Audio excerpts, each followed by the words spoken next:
लिंग पुराण में 7 गलतियां बताई है कंगाल होने की। ये गलती अगर आपने भी करी है तो जिंदगी में कितना भी पुण्य करोगे उसका फल नहीं है। आज की कथा को लिखकर रखना, शायद तुम्हारी जिंदगी संवर जाए। लिंग पुराण में 7 गलतियां बताई है व्यक्ति को बर्बाद होने की। पहली गलती है, उसमें से अगर आप स्वीकार कर रहे हैं ये गलती तो समझ लो कि गलती आपने करी है। गंगा जल तो बुलवाया टैंकर भरकर, 21,000 बेलपत्र भी समर्पित कर रहे हो। आप मंदिर के अंदर बैठ गए, दर्शन करने वाला आता रहा, किसी को अंदर प्रवेश नहीं दिया।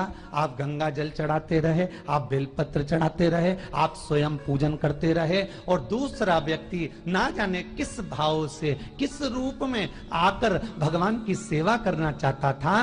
पंडित जी ने आपके चक्कर में उसको जल नहीं चढ़ाने दिया, पंडित जी ने आपके चक्कर में उसको बेलपत्र नहीं चढ़ाने दिया। पहली गलती यह हो गई कि भगवान के भक्त को भगवान से दूर कर दिया गया। अब उठा लो श्रीमद् भागवत कथा। 2 देवताओं ने गलती करी थी। एक ब्रह्मा जी ने गलती करी थी कि गाय बछड़ों का हरण कर लिया था। 1 वर्ष होने में 1 दिन था तब ब्रह्मा जी ने गाय बछड़े वापस दिए थे। दूसरी गलती इंद्र ने करी थी, जल वृष्टि करी तब भगवान कृष्ण को गोवर्धन पर्वत उठाना पड़ा। दोनों देवताओं ने गलती करी, पर भगवान कृष्ण ने इंद्र को क्षमा कर दिया पर ब्रह्मा को क्षमा नहीं करा। क्यों नहीं करा? क्योंकि इंद्र को क्षमा इसलिए करा क्योंकि इंद्र ने जब जलवृष्टि करी तो सारे ब्रजवासियों को भगवान के चरणों में लाकर छोड़ दिया। सारे ब्रजवासी गोवर्धन पर्वत के नीचे आकर बैठ गए, भगवान के चरणों में आ गए। और ब्रह्मा ने जो गलती करी वो ऐसी गलती करी कि भगवान से गाय और बछड़ों को दूर कर दिया। जो भगवान से भगत को दूर कर दे उसको शंकर कभी क्षमा नहीं कर सकता। इसलिए बर्बादी का पहला कारण आप भक्त और भगवान में दूरी बना दी। दूसरा कारण, भगवान की जब पूजन कर रहे हो, 21,000 बेलपत्र चढ़ा रहे हो, गंगा का जल चढ़ा रहे हो, चंदन चढ़ा रहे हो, अबीर चढ़ा रहे हो, गुलाल चढ़ा रहे हो, तो तुम्हारे भीतर ये अहंकार, जब तुम पूजन करके उठो तो उठते समय तुम्हारे भीतर अभिमान नहीं होना चाहिए कि मैंने जो अनुष्ठान करा उसके बराबर कोई नहीं कर सकता। तीसरा कारण कहा कि भगवान की सेवा तो आप कर रहे हो, भगवान की चाकरी में तो आप लगे हो, भगवान की आराधना भी कर रहे हो, दिया भी लगा रहे हो, धूप बत्ती भी लगा रहे हो, स्नान भी करा रहे हो, पंचामृत स्नान भी करा रहे हो, सारी पूजन अर्चना सब तुम कर रहे हो।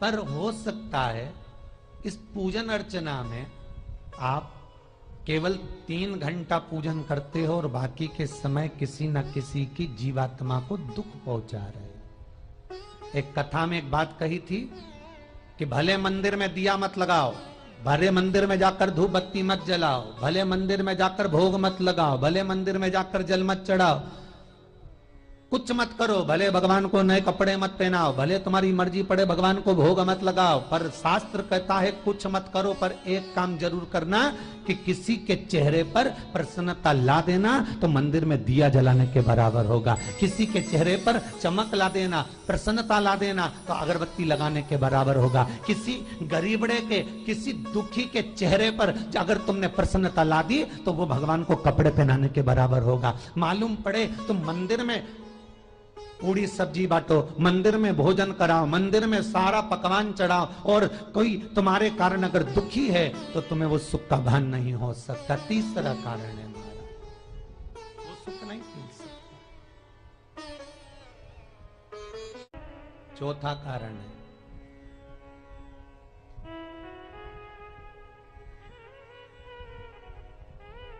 महाराज, जिस मंत्र को पढ़ा जा रहा है, जिस मंत्र का स्मरण किया जा रहा है,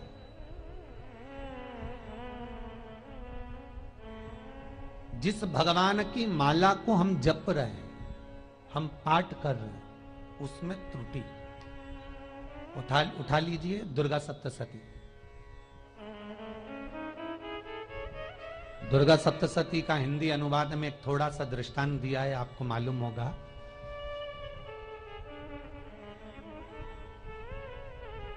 एक जजमान सप्तशती का पाठ कराते थे नवरात्रे में।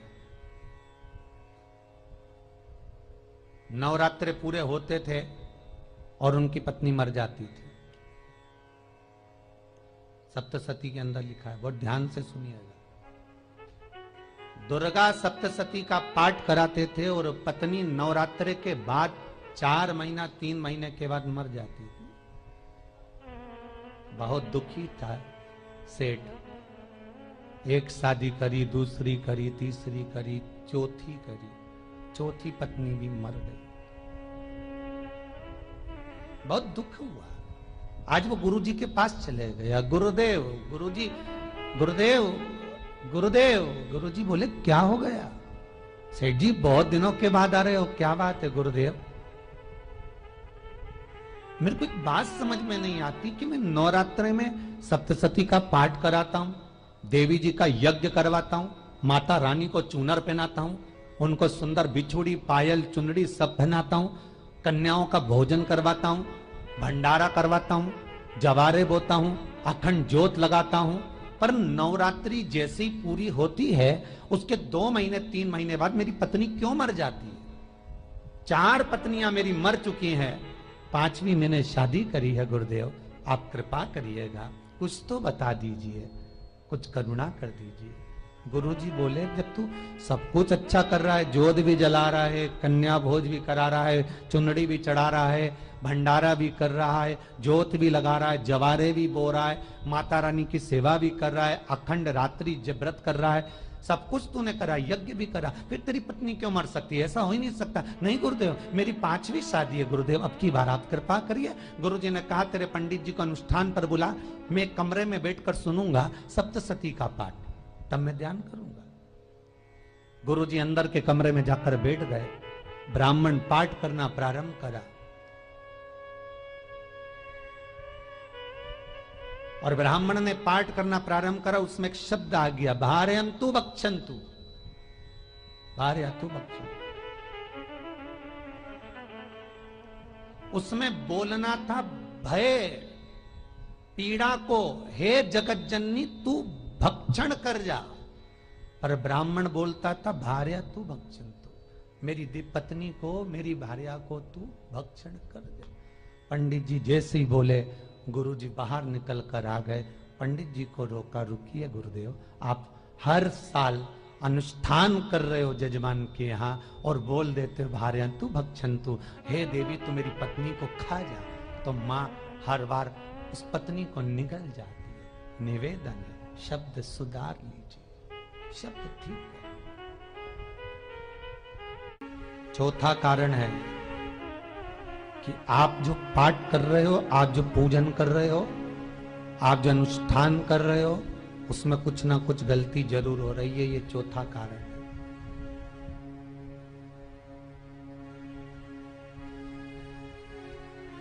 एक बार पूरे घर के लोगों को बिठाओ, अपने घर के लोगों को, मम्मी से पूछना, मम्मी तुम कौन कौन सा पाठ करती हो? एक बार मम्मी से पूछना। फिर एक बार पापा से पूछना, पापा आप कौन कौन सा पाठ करते हैं सुबह? फिर बहू से पूछना, भाभी आप कौन कौन सा पाठ करती हो? फिर छोटी दुल्हन से पूछना, छोटी दुल्हन तुम कौन कौन सा पाठ करती हो? भैया आप कौन कौन सा पाठ करते हो? आप कौन कौन सा पाठ करते हो? पूछना। जब घर के अंदर बड़ी बहू अलग तरह का पाठ कर रही है, छोटी बहू अलग तरह का पाठ कर रही है, मंजली बहू अलग तरह का पाठ कर रही है, माँ अलग तरह का पाठ कर रही है, पति अलग तरह का पाठ कर रहा है, तो उसका जो प्रभाव है, कौन सी चीज कहां टकरा रही है, जिसके कारण घर में रोग इतना है कि कोई सही होने वाला ही नहीं है।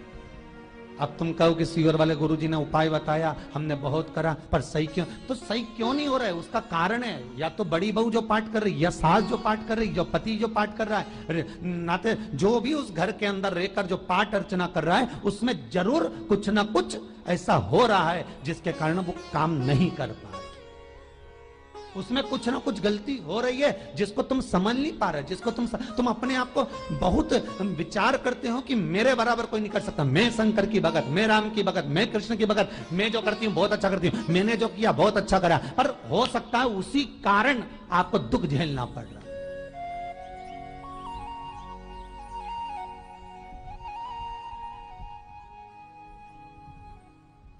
उसी के कारण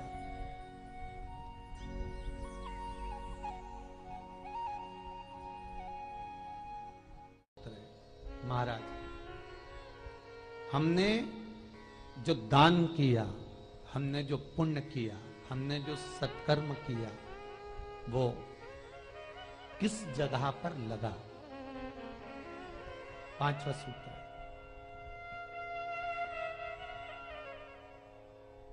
जो आप दान कर रहे हो, जो आप पुण्य कर रहे हो, सत्कर्म कर रहे हो, वो किस जगह पर लगा? ये पांचवा सूत्र। फिर निवेदन करेंगे, गाय, बेटी और लक्ष्मी 50 बार विचार करना, तब किसी को देना। बेटी किसी ऐसे को मत ब्याह देना जो जुआ खेलता हो, मदिरापान करता हो, मांसाहार करता हो, वेश्यावृत्ति करता हो। वो बेटी का सम्मान नहीं करेगा। बेटी रोएगी तो कन्यादान करने वाले को रोना पड़ेगा। दूसरे नंबर पर गौ माता, गाय ऐसे ब्राह्मण को दान मत देना कि ब्राह्मण के घर में खुद रहने की जगह नहीं और गाय को ले जाकर तुमने दे दिया और उस ब्राह्मण ने जब तक दूध दिया बांध कर रखा, एक तगाड़ी बाल्टी साड़ी के चक्कर में ले लिया, सोने के सींग के चक्कर में ले लिया और बाद में वही गाय कसाई के हाथ में बिक गई और कसाई ने काटा तो बद्दुआ तुमको लगी। बेटी, गाय और लक्ष्मी, पैसा भी किसी ऐसे भिखारी के कटोरे में मत दान देना कि जिसने ले जाकर मदिरापान में लगा दिया, जुए में लगा दिया, वेश्यावृत्ति में लगा दिया। अगर जिस भिखारी के कटोरे में पैसा दिया उसने शाम को ले जाकर मदिरापान में, जुए में लगा दिया, तो लक्ष्मी रोती है कि तूने मुझे गलत जगह पर दिया है, इसलिए अब तुझे रोना पड़ेगा। तब व्यक्ति को रोना पड़ता है, फिर व्यक्ति रोता है। गाय, बेटी और लक्ष्मी 50 बार विचार करो, क्या सही जगह पर दे रहे हो? और अच्छी जगह पर दोगे तो संपदा भी बढ़ती है, सुख आता है। अगर बेटी सुखी रहेगी तो मायके के लोग सुखी रहेंगे, गौ माता सुखी रहेगी तो संसार सुखी रहेगा। और आपने जो धन दिया, आपने जो पैसा दिया किसी भिखारी के कटोरे में, अगर उसने गलत जगह पर लगाया तो रोना तुमको पड़ेगा। किसी आजकल के भिक्षुकों को अगर रोटी दे दो तो लेते ही नहीं, आटा दो तो नहीं लेते।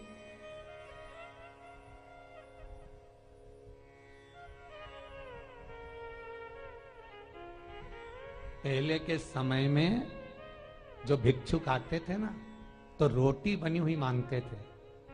बूढ़ी बूढ़ी माताएं जानती होंगी, चिमटा बजाकर, घुंघरू बजाकर कहते थे भोजन, तो 2 रोटी निकाल कर दे दी जाती थी घर से। लो बाबा, तो माता इतना प्रेम रखती थी, केवल रोटी नहीं देती थी, बाबा बैठो हम सब्जी लाकर देते। इतना प्रेम था बुजुर्ग माताओं का, बैठो। और आज के जमाने में अगर रोटी दे दो तो फेंक दे नली में ले जाके, पैसा चाहिए। क्यों? शाम को पीने के लिए चाहिए ना, मदिरा पान के लिए, मांसाहार के लिए, जुए के लिए, वैश्यावृत्ति के लिए धन चाहिए।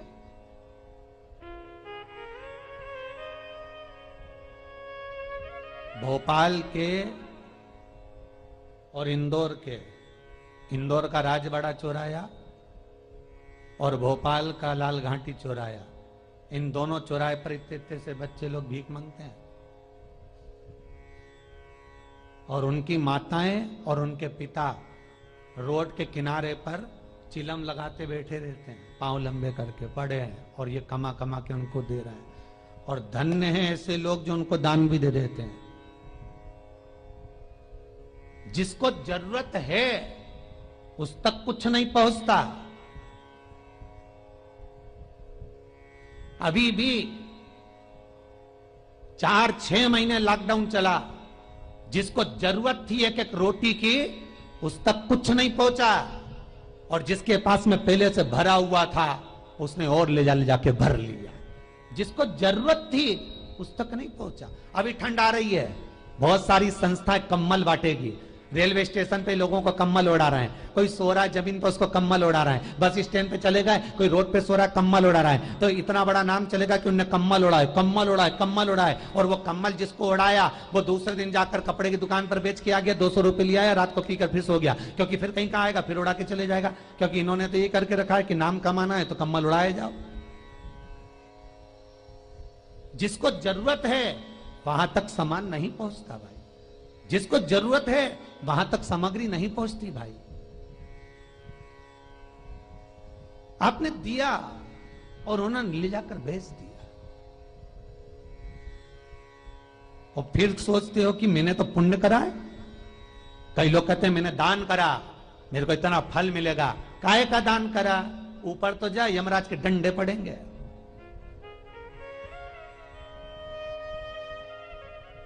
रेल में, ट्रेन में आप बैठ जाओ, रिजर्वेशन कोच में छोटे छोटे लड़के आते हैं, अपना कपड़ा उतारते हैं।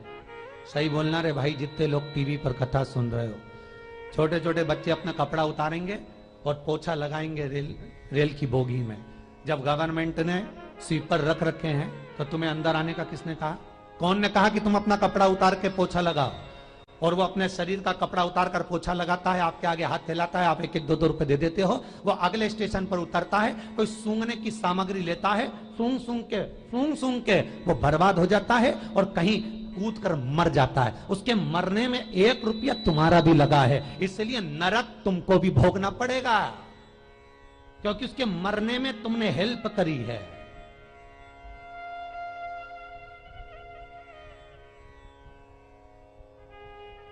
तुमने तो रुपया दिया था भोजन करने के लिए, उसने कोई सूंघने की सामग्री ले ली और सूंघ सूंघ के नशे में मर गया। उसके मरने में 2 रुपए तुम्हारे हैं, 1 रुपए तुम्हारा है, तो भोगना तो तुमको भी पड़ेगा ना।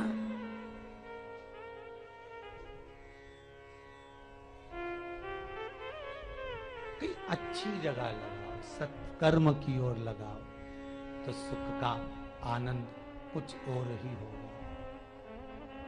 सुख का आनंद कुछ और ही प्राप्त होगा। हमारा धर्म, हमारा पुण्य, हमारा सत्कर्म। 5वां कारण अपनी पुस्तिका में लिखकर रखना, तुम्हारे दुख का 5वां कारण क्या है? क्यों तुम करोड़पति से रोड़पति बन गए? तुम्हारे यहां पर 4-4, 5-5 गाड़ी थी, खूब वैभव था, खूब धन था, फैक्ट्रियां चल रही थी, सत्ताएं चल रही थी, खूब सत्ताएं थी, खूब वैभव था, खूब धन था, पर कुछ भी नहीं, सब धरा की धरा रह गए सारा, कोई वैभव बचा ही नहीं। बड़े भावपूर्ण भगत वो कहे, गुरुजी हम बड़े दुखी हैं, बड़े कष्ट में। हमने कहा कष्ट का कारण कुछ ना कुछ जरूर होगा, दुख का कारण जरूर कुछ ना कुछ होता है।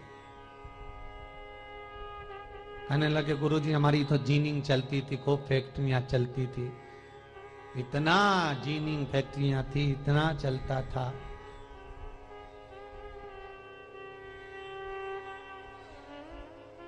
इतनी जीनिंग चलती थी, इतनी फैक्ट्रियां चलती थी, गुरुदेव बहुत दुखी हो गए। हमने कहा दुख का कारण, जो ये 7 कारण है शिव महापुराण के, लिंग पुराण में जो 7 कारण बताए हैं दुख आने के, जब फैक्ट्रियां अच्छी चल रही, जीनिंग अच्छी चल रही, व्यापार अच्छा चल रहा है, तो 7 कारण बताए हैं कि आप उन 7 कारण में से कोई कारण आपके साथ में हुआ है जिसके कारण आप रोड पर आ गए, करोड़पति से रोडपति बन गए। कभी कभी नगर में, गांव में सभी का व्यापार एक साथ समाप्त हो जाता है। कभी कभी गांव में, नगर में सबका व्यापार एक साथ समाप्त हो जाता है, सबका व्यापार एक साथ ही खल्लास हो जाता है, समाप्त, सभी कर्जे में हो जाते हैं। तो समझ लेना कि उस गांव के खेड़े का देव महादेव, उस गांव का खेड़ापति भगवान शंकर, उस गांव का शिव जरूर रुष्ट हुआ है, जरूर रुष्ट हुआ। उसको मनाने का प्रयास करो, जिससे अपनी नगर, अपना गांव फिर उन्नति की सीढ़ी पर चढ़ जाए। 5वां कारण मंत्र जाप को, अर्थात तुम्हारा फिर निवेदन, गाय, बेटी और लक्ष्मी 50 बार विचार करना, तब देना, नहीं तो मत दे, मत दीजिए। और महाराज भगवान शिव की कथा का छठा कारण बता, हमारे दुख का कारण छठा कारण।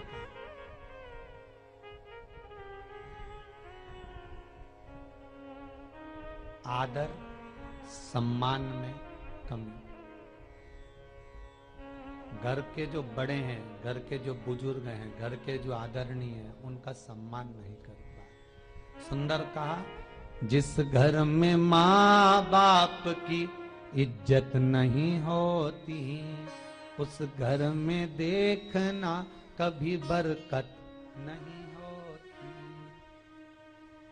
छठा कारण है सम्मान, सत्कार, आदर ना हो। जब धन। सातवां कारण,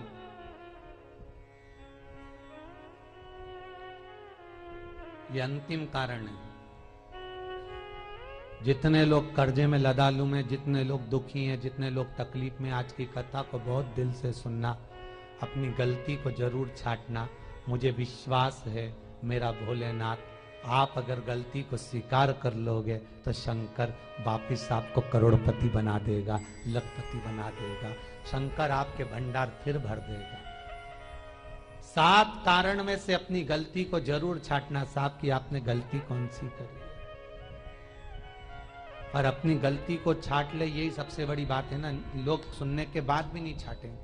नहीं, मैंने तो कुछ करा ही नहीं, मैं तो कुछ कर ही नहीं, बस मैं ही तो है। हरी जगदम्बा, वो मैं ही फंसा है बीच में।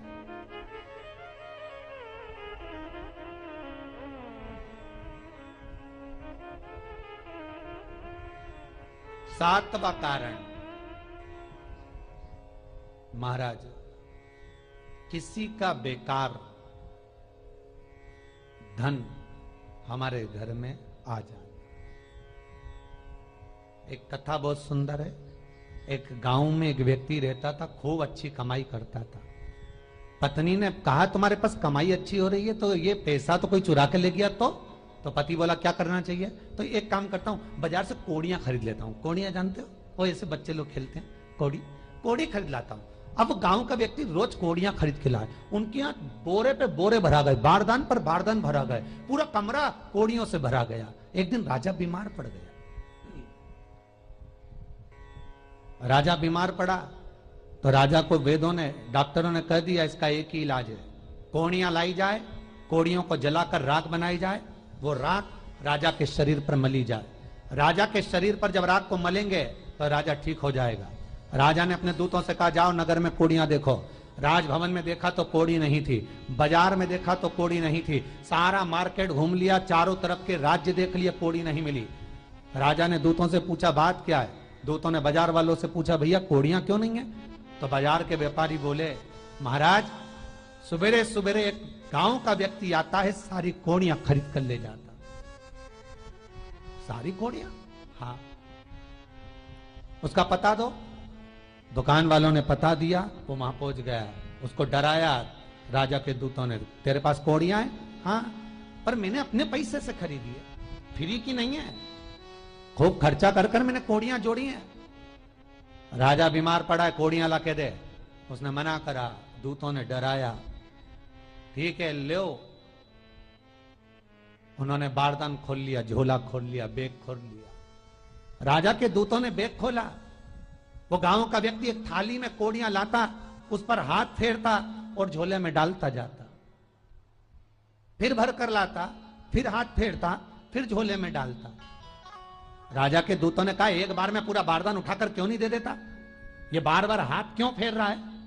वो गांव का व्यक्ति बोला, महाराज मैं कोड़ियों को थाली में भरकर हाथ इसलिए फेर रहा हूं, इन कोड़ियों में से मैं वो एक कोड़ी ढूंढ रहा हूं कि ऐसी कौन सी कोड़ी मेरी इन कोड़ियों में आकर मिल गई जो मेरी इतनी सारी कोड़ियों को लेकर जा रही है।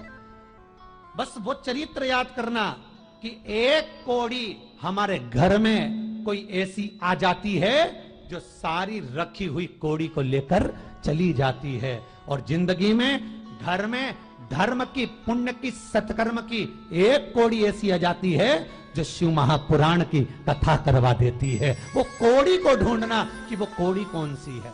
जो अच्छा काम करवा रही है अच्छी कोड़ी आई होगी, सत्कर्म करवा रही है अच्छी कोड़ी आई होगी। और मालूम पड़े एक कोड़ी ऐसी आ गई जो डॉक्टरों में भरवा रही है, सारा की सारा धन मेडिकलों में लगवा रही है, पुलिस में लगवा रही है, कहीं गलत जगह पर लगवा रही है, कहीं एक्सीडेंट में लगवा रही है। जो कोड़ी गलत जगह पर धन को लेकर जा रही है, समझ लेना कि वो कोड़ी बेकार आ गई जो सारा का सारा बर्बाद करने में लगी हुई है। उस कोड़ी को पहचानो कि वो कोड़ी कौन सी है। सातवां कारण शिव महापुराण का, लिंग पुराण का लिख कर रखना कि एक कोड़ी ढूंढना कि वो कोड़ी कौन सी घर में आ गई जो हमें बर्बाद कर कर चली गई है। तो कोड़ी को ढूंढिए, वो रुपये को ढूंढिए, वो 1 रुपया कौन सा आ गया, वो धन कौन सा आ गया जो हमें बर्बाद कर गया, कैसा आया।